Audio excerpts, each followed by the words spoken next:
నమస్కారం కృష్ణారావు గారు. నమస్కారం. ఐవీఆర్ టాక్స్కి పునఃస్వాగతం. ఆల్రెడీ మనము బంగ్లాదేశ్లో ప్రైమ్ మినిస్టర్ అక్కడి నుంచి ఈ ఆర్మీ టేక్ ఓవర్ అయిన తర్వాత ఇండియాకి రావడం, దాని మీద విపత్కర పరిస్థితి గురించి డిస్కషన్ చేయడం జరిగింది. బట్ ఇప్పుడే మళ్ళీ అక్కడ అగైన్ ఒక ప్రజాపాలన తీసుకొద్దామని చెప్పి టెంపరీగా మరి నోబుల్ లారియట్ని తీసుకొచ్చి ఆయన్ని ప్రైమ్ మినిస్టర్ కింద చేయడము, తర్వాత చూస్తుంటే హింస ఒక పక్కన ఆగేటట్టు కనబడట్లేదు మనకి. మొత్తం అంతాను చేసి ఎట్లాగంటుంటే ఒకప్పుడు కాశ్మీర్ లోయలో జరిగినటువంటి సంఘటనలు ఏవి జరిగాయో అంత జుగుప్సాకరమైనటువంటి విషయాలన్నీను మనము సోషల్ మీడియా ట్రోల్ ద్వారా చూస్తున్నాము. మానభంగాలు చేయడం, చంపడాలు, ఇవన్నీ. సో ఇప్పుడు భారతదేశం యొక్క భౌగోళిక నైసర్గిక పరిస్థితుల్లో మనం చూసుకునేటట్టయితే మనకి ఈ చుట్టుపక్కల అంతాను ఒక శత్రురాజ్యాల వలయం మధ్య మనం ఉంటున్నామా అనేటువంటి ఒక విషయం మనకి గోచరిస్తోంది. అటు శ్రీలంక, లేకపోతే ఈ పక్కన చైనా, ఈ పక్కన బోర్డరు బంగ్లాదేశు, పాకిస్తాన్, ఆఫ్ఘనిస్తాన్, ఇవన్నీ పొరుగు రాష్ట్రాల్లో అంతాను అశాంతి నెలకొల్పి అన్నీను ఇవ్వలేవు. ఇట్లాంటి పరిస్థితుల్లో భారతదేశం యొక్క సవాళ్ళు, ప్రతి సవాళ్ళు ఏమిటి, ఎలా ఉంటుంది భవిష్యత్తులో ఇదే దీంట్లో ఉండేటట్టయితే అనే దాని మీద మీ యొక్క స్పందన? చాలా దురదృష్టకరం ఈరోజు బంగ్లాదేశ్లో జరుగుతున్నటువంటి సంఘటనలు. కానీ ఆ దేశ చరిత్ర తెలిసిన ఎవడైనా కానీ ఇదే రకంగా వాళ్ళు బిహేవ్ చేస్తారని చెప్పగలుగుతాడు. ఎందుకనంటే భారతదేశం విభజించబడేటప్పుడు అత్యధిక హింస ఈరోజు బంగ్లాదేశ్ ఏరియాలోనే జరిగింది. అప్పుడు బెంగాల్లో పార్ట్గా ఉండేది నవఖోలి. ఆ ఏరియాల్లో అయితే హిందువులందరినీ చాలా అమానుషంగా బిహేవ్ చేశారు. చాలామంది కట్టుబట్టలతో అక్కడి నుంచి వచ్చేసారు. వెస్ట్ పాకిస్తాన్ నుంచి వచ్చారు, అక్కడ జరిగింది. కానీ ఇక్కడ జరిగిన లెవెల్ అది ఇంకో లెవెల్లో జరిగినటువంటిది. దాని మీద ఈయన నెహ్రూ గారు థియరీ అప్పుడు చెప్పేవాడు. ఆయన డిస్కవరీ ఆఫ్ ఇండియాలో కూడా రాశాడు అనుకుంటా దీని గురించి. ఆయన చెప్పింది ఏంటంటే, అప్పుడు చెప్పిన థియరీ ఆ రోజు సోషల్ ఎకనామిక్ రిలేషన్లో బంగ్లాదేశీయారో ఆయన చెప్పింది కరెక్టే. అంత జమీందారులు హిందూ జమీందారులు ఉండేవాళ్ళు, పెద్ద ఎత్తున పెద్ద జమీందారీలు. రవీంద్రనాథ్ ట్యాగూర్ కూడా ఆ జమీందారీ నుంచి వచ్చిన వాడే. లేబర్ అంతా ముస్లిమ్స్ ఉండేవాళ్ళు. కాబట్టి ఇది వాళ్ళ మీద రివోల్టు, దానివల్ల వాళ్ళు తీసేసుకున్నారు ఇది అని చెప్పాడు. అదో థియరీ. సరే, అక్కడ కాస్త చదువున్న వాళ్ళు, డబ్బు ఉన్నవాళ్ళు, ఇంక ఇది మనకు దేశం కాదు, ఉండటానికి అనువైన ప్రదేశం కాదని వచ్చేసారు. ఆ రకంగా లేని వాళ్ళంతా ఉండిపోయినారు. పెద్ద అవేర్నెస్ లేని వాళ్ళందరూ ఉండిపోయినారు. వీళ్ళకి అప్పట్లో అక్కడ ఓ ప్రధానమైన లీడర్ ఉండేవాళ్ళు. అంటే కొంత ఎస్సీ కేటగిరీకి సంబంధించిన వాళ్ళు ఎక్కువ ఉండేవాళ్ళు. మండల్ అనేవాడు ఒకటి ఉండేవాడు, పూర్తి పేరు గుర్తులేదు. అతనేంది అప్పుడు ఇండిపెండెన్స్ స్ట్రగుల్ టైంలో ఈ దళితులకు డివైడ్ అయితేనే మంచిది, డివైడ్ అయితే ముస్లిం రాజ్యంలోనే మనకు ఎక్కువ ప్రాధాన్యం వస్తుంది, యునైటెడ్గా ఉండేదానికన్నా అని జిన్నాతో కలిసి డివిజన్ కోసం పోరాడి జిన్నా మొట్టమొదట మినిస్ట్రీ పెట్టినప్పుడు దాంట్లో అతన్ని లా మినిస్టర్ని కూడా చేశారు పాకిస్తాన్ సైడ్. కానీ ఆయనకు ఎక్కువ రోజులు పట్టలేదు. ఓహో, ఈ సంస్కృతిలో, ఈ కల్చర్లో అది దళితుడా అప్పర్ కాస్ట్ అనేది ఇష్యూ కాదు, హిందువా నాన్ హిందువా అనేది ఇష్యూ. మన వాళ్ళు ఇక్కడ పర్సిక్యూట్ చేసే పరిస్థితే కానీ మనకేమి ఇక్కడ అవకాశం లేదు అని చెప్పి పరిగెత్తి ఇండియాకు వచ్చేసాడు. ఇండియాలోనే చనిపోయినాడు. ఇక ఆ పైన కొంతకాలం ఏం నడిచిందంటే భాష చాలా ఇంపార్టెంట్ అయింది. బంగ్లా భాష. ఎప్పుడైతే జిన్నా అక్కడ ప్రెసిడెంట్ అయినాడో పాకిస్తాన్కు, జిన్నా ఒక యూనిఫామిటీ తేవడానికి ప్రయత్నించాడు. Islamic religion, Urdu language. అది ఆయనకు పాకిస్తాన్ అంటే Islamic religion, Urdu language. But ఒకటి ఆల్ సైడ్ అండ్ డన్, పాకిస్తాన్ను పాలించిన వాళ్ళలో ఇంత మటుకు ఎవడైనా లౌకికవాదం ఉన్నటువంటి ప్రెసిడెంట్ ఉన్నాడు అంటే వచ్చినాయి. రిలీజన్ యూజ్ చేసి ఉండొచ్చు కానీ మనిషి secular in his outlook. But ఈ రెండు మాత్రం గట్టిగా పట్టుకున్నాడు. ఒకటి ఇస్లాం, ఒకటి రెండోది ఉర్దూ లాంగ్వేజ్. దానికి పెద్ద రియాక్షన్ వచ్చింది బంగ్లాదేశ్ సైడ్. దాంతో ఏమైంది, ఐడెంటిటీ ఇస్లాం నుంచి బెంగాల్కి వచ్చింది, బెంగాలీ లాంగ్వేజ్ ఐడెంటిటీ. దాని మీదనే సపరేట్ కంట్రీ 1971లో అయినప్పుడు ఆ కొద్ది సమయం మాత్రమే కొంతవరకు లౌకికవాదానికి ఆ దేశంలో కొంత ప్రామినెన్స్ ఉంది. బట్ అది వచ్చి స్వతంత్రం అయిన రెండో రోజు నుంచి ఇస్లామిక్ ఫండమెంటలిజం అక్కడ పూర్తిగా గ్రిప్లోకి తీసుకోవటం మొదలెట్టింది. మేడం జాకీర్ నాయక్ ఉపన్యాసాలు విని ఇన్స్పైర్ అయ్యి రెస్టారెంట్లో కాల్పులు జరిపి ఫారినర్స్ని చంపేశారు. ఇది హసీనా టైంలోనే జరిగింది. ఎవరు పాలిస్తున్నారనేది కాదు, చాప కింద నీరులాగా ఫండమెంటల్ ఇస్లాం, ఐఎస్ఎస్ఐ టైప్ ఇస్లాము బంగ్లాదేశ్లో బాగా ఊతలు తీసుకుంటూ ఉన్నది. బంగ్లాదేశ్లో కాదు, ఇప్పుడు అదే చూస్తున్నాం మనం చుట్టూ. ఎందుకు ఇది నాట్ సో ఫ్రెండ్లీ కంట్రీలు తయారవుతున్నాయంటే ఈ ఇస్లామిక్ ఎక్స్ట్రీమిజం నీకు బంగ్లాదేశ్లో ఉంది, ఇప్పుడు మాల్దీవ్లో కూడా వచ్చింది, పాకిస్తాన్లో మొదటి నుంచి ఉంది, ఆఫ్ఘనిస్తాన్లో వచ్చింది. సో ఇది కొత్తగా వచ్చింది కాదు, ఇది ఇది ఇది ఇస్లామిక్ ఎక్స్ట్రీమిజం వల్ల వచ్చినటువంటి శత్రుత్వం మనకు జాస్తి అయిపోయింది. సో ఇది ఒక యాంగిల్. ఇప్పుడు 71లో కొంతకాలం ఉన్న తర్వాత అప్పటి నుంచి ఈ ఫండమెంటలిజం మొదలైంది. ఇన్ఫ్యాక్ట్ నా బాగా గుర్తు, ఇల్లస్ట్రేటెడ్ వీక్లీలో దాన్ని ఆ పైన న్యూయార్క్ టైమ్స్లో కూడా అది ఒక మెయిన్ ఆర్టికల్ కింద పోయింది. ఖుష్వంత్ సింగ్ అని ఇల్లస్ట్రేటెడ్ వీక్లీ ఎడిటర్ ఉండేవాడు. ఇమ్మీడియట్ బంగ్లాదేశు స్వతంత్ర దేశమైన వెంటనే మొట్టమొదట బంగ్లాదేశ్కు పోయినటువంటి కొద్దిమంది జర్నలిస్టులు అతను ఒకడు. ఎక్స్టెన్సివ్గా కొత్త కాలంలో ఆ మొత్తం అంతా తిరిగి వచ్చాడు. అక్కడ తిరిగి వచ్చిన తర్వాత మళ్ళా కలకత్తాలో హిందూ రిలీఫ్ క్యాంప్కు పోయినాడు. హిందూ రిలీఫ్ క్యాంప్కు పోయి, ఇప్పుడు మీది సపరేట్ దేశం అయింది కదా, మీరు వెళ్ళిపోవచ్చు కదా అంటే, అక్కడ ఆ హిందూ రెఫ్యూజీసు అన్న మాటలు ఆ ఆర్టికల్లో రాశాడు. అవి ఇప్పటికి కూడా మనకు రెలవెంట్ అవుతాయి.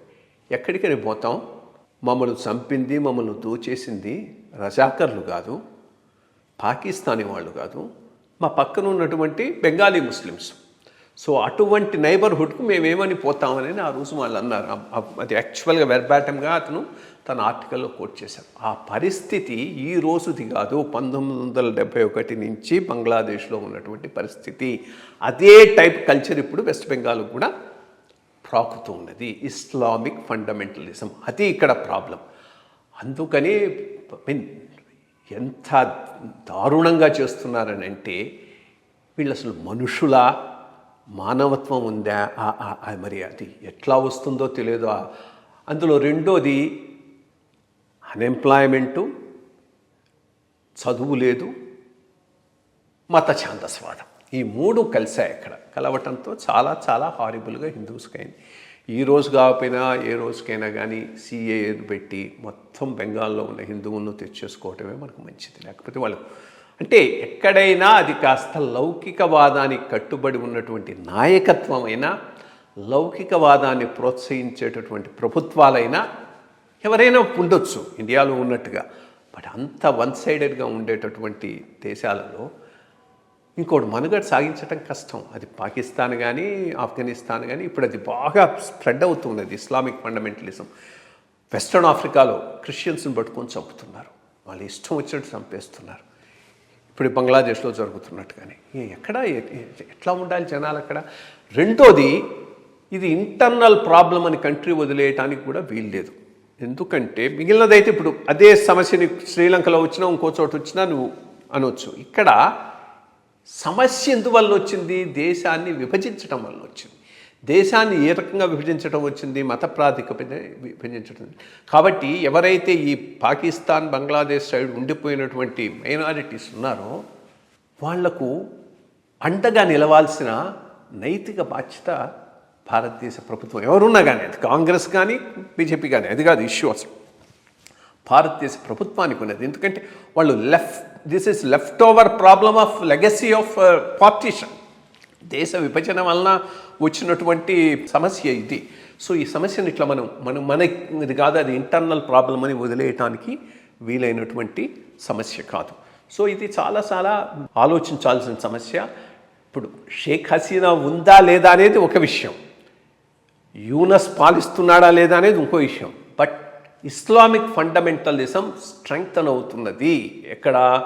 బంగ్లాదేశ్లో, మాల్దీవ్స్లో, పాకిస్తాన్లో, ఆఫ్ఘనిస్తాన్లో, మనకు తెలియకుండా ఇండియాలో కూడా అవుతూ ఉంటుంది.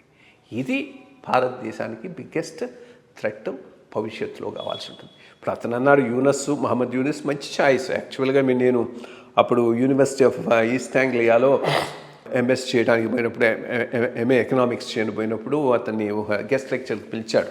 విన్నాను అతన్ని.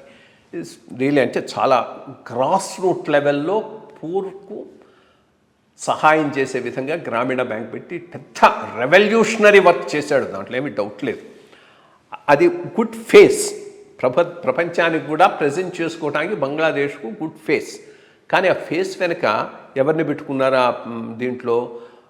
ఎక్స్ట్రీమిస్టు, Islamic extremist leaders, student leaders, వాళ్ళందరూ క్యాబినెట్లో ఉన్నారు. వాళ్ళతో ఇంకా వన్ సైడెడ్గా కాక అక్కడ అడ్మినిస్ట్రేషన్ ఏం రమ్ముతుంది. బట్ ఒకటి ఇప్పుడు కాకపోతే ఇప్పుడు ఇది సరిగ్గా వీళ్ళు ప్రజాస్వామ్యాన్ని చేయలేదని, ఎలక్షన్స్ సరిగ్గా జరపలేదని దీనిలో బయటికి పంపించారు. అట్లీస్ట్ ఇప్పుడు వచ్చిన వాళ్ళైనా ఫ్రీ ఎలక్షన్ జరపాలి కదా, జరిగేటట్టు చూడాలి. అది వరల్డ్ రెస్పాన్సిబిలిటీ ఏంటంటే జరిగేటట్టు చూడాలి. అప్పుడు ఎవరు వచ్చినా పర్వాలేదు. అప్పుడు అపోజిషన్కు స్పేస్ ఉంటుంది, కొంత అందరి మైనారిటీస్కు రక్షణ ఉంటుంది. అది లేకుండా ఇట్లా వన్ సైడెడ్గా ఇస్లామిస్ట్ కనుక టేక్ ఓవర్ చేస్తే మాత్రం ఇది భారతదేశానికి పెద్ద ప్రాబ్లం కానున్నది. పెద్ద ప్రాబ్లం ఎట్లాగంటే ఎప్పటికైనా కానీ మనం వాళ్ళ రక్షణ బాధ్యత అండ్ అవసరమైతే భారతదేశంలో శరణార్థులుగా తీసుకోవాల్సిన బాధ్యత అయితే భారతదేశం మీద ఉంది. ఇది కాకుండా ఇంకొక 2 విషయాల మీద మీ యొక్క అభిప్రాయం తెలుసుకుందాం అనుకుంటున్నాను. ఒకటి ఏంటంటే, ఒక సోషల్ మీడియాలో వాదన వచ్చేది ఏంటంటే, అమెరికా తన ప్రాబల్యాన్ని ప్రదేశంలో పెంచుకోవడానికి బంగ్లాదేశ్ పక్కన ఒక చిన్న ఐలాండ్ని ఎక్వైర్ చేయడానికి ట్రై చేస్తుందని, అమెరికాయే ఈ మూమెంట్ని, స్టూడెంట్స్ మూమెంట్ని దాన్ని స్పాన్సర్ చేసింది. అంటే ఇండియాలో ఫార్మర్ స్ట్రైక్ని కూడా అది కూడా వచ్చిందన్నమాట, చేసిందని చెప్పేసి అమెరికా తన ప్రాబల్యాన్ని చైనా నువ్వు ఇండియా మధ్య ఇది చేసుకోవడం కోసం అని చెప్పి చేస్తుందని ఒక వాదన వచ్చింది. రెండో పాయింట్ నాకు what I want is that, ఇప్పుడు భారతదేశం ఇదివరకు రిలేషన్స్ బాగా ఉండేవి కాబట్టి బంగ్లాదేశ్లో పెట్టుబడులను బాగా పెట్టింది. పవర్ జనరేషన్కి కానీ లేకపోతే వాటికి ఫైనాన్సింగ్ చేయడం కూడా దాంట్లో. ఇప్పుడు ఈ కొత్త ప్రభుత్వం వచ్చిన తర్వాత అది ఆ పర్టికులర్ కంపెనీస్కి ఏమైనా ఎఫెక్ట్ వస్తుందా, లేకపోతే ఇది కంటిన్యూ అవుతుందా అనే దాని మీద కూడా ఈ రెండింటి మీద ఒక చిన్న అభిప్రాయం. మొట్టమొదటి అమెరికా హ్యాండ్ తప్పకుండా ఉంటుంది. బట్ అమెరికా హ్యాండా చైనా హ్యాండా మనం చూసుకోవాలి. ఇద్దరు ఎవరో ఒకరి హ్యాండ్ ఉంటుంది. స్ట్రాటజిక్గా అక్కడ స్పేస్ సంపాదించడానికి ఇద్దరు ప్రయత్నం చేస్తున్నాయి. అమెరికా ఇంకొకటి నార్త్ ఈస్ట్లో క్రిస్టియన్ కంట్రీని సపరేట్గా మ్యాన్మార్లోను, ఇండియాలోను, బంగ్లాదేశ్లో ఉన్న ట్రైబల్ ఏరియాను కలిపి ఒకటి చేయడానికి కూడా ఒక ప్లాన్ వేసుకొని ఉన్నది అనేది ఒక రూమర్ అయితే ఉంది. సిఐఏ ఇటువంటివి చేయటంలో సిద్ధహస్త్రాలు. ఇప్పుడే కాదు, 1960 నుంచి ఎక్కడెక్కడ జరిగిన చిలీ నుంచి ఇండోనేషియా వరకు అన్ని చోట్ల వాళ్ళ హ్యాండ్ ఉంది. సో ఇది పెద్ద విషయం కాదు వాళ్లకు. స్టూడెంట్ ఎజిటేషన్ను స్పాన్సర్ చేయించి రిజీమ్ను తప్పించడం అనేటటువంటిది ఇరాక్లో చేశారు. ఎక్కడ కావాలంటే అక్కడ చేసుకుంటూ పోతున్నారు. ఇప్పుడు ఇక్కడ ఇంకా ఇది ఈజీగా, ఎందుకంటే వాళ్ళ చేతికి మట్టి అంటకుండా వాళ్ళ ఆర్మీ రావాల్సిన అవసరం లేకుండా రిజీమ్ చేంజ్ వచ్చి వాళ్ళకి అనుకూలంగా ఉన్న రిజీమ్ కోసం వాళ్ళు ప్రయత్నిస్తారు. బట్ ఇక్కడ చైనా ఊరుకుండదు. మనం చేయగలిగింది పెద్దగా ఉండకపోవచ్చు, అమెరికా కనుక ఇంట్రెస్ట్ ఉంటే. బట్ చైనా ఊరుకోకపోవచ్చు. చైనాకు కూడా ఈ బే ఆఫ్ బెంగాల్లో చాలా ఇంట్రెస్ట్ ఉంది. సో బంగ్లాదేశు చైనా అమెరికా మధ్య కాన్ఫ్లిక్ట్కు ఒక జోన్ కానుందా? అయితే మనకు మంచిదే. అప్పుడు దాన్ని మేనేవర్ చేసుకోవచ్చు. మనకు అనుకూలంగా మేనేవర్ చేసుకునేటటువంటిది మనకు వస్తుంది. హసీనా మీద ఎక్కువ బెట్ చేయబట్టి ఇండియా ఇంట్రెస్ట్ దెబ్బతిన్నాయా? పాసిబుల్ ఉండొచ్చు. బట్ ఒకటి, సరైన డెమోక్రసీ అక్కడ ఫంక్షన్ చేయటం మొదలైతే మాత్రం ఇండియాకు కూడా స్పేస్ వస్తుంది, తప్పకుండా వస్తుంది. రెండోది మీరు అన్నది ఏంటంటే ఇన్వెస్ట్మెంట్ సంగతి.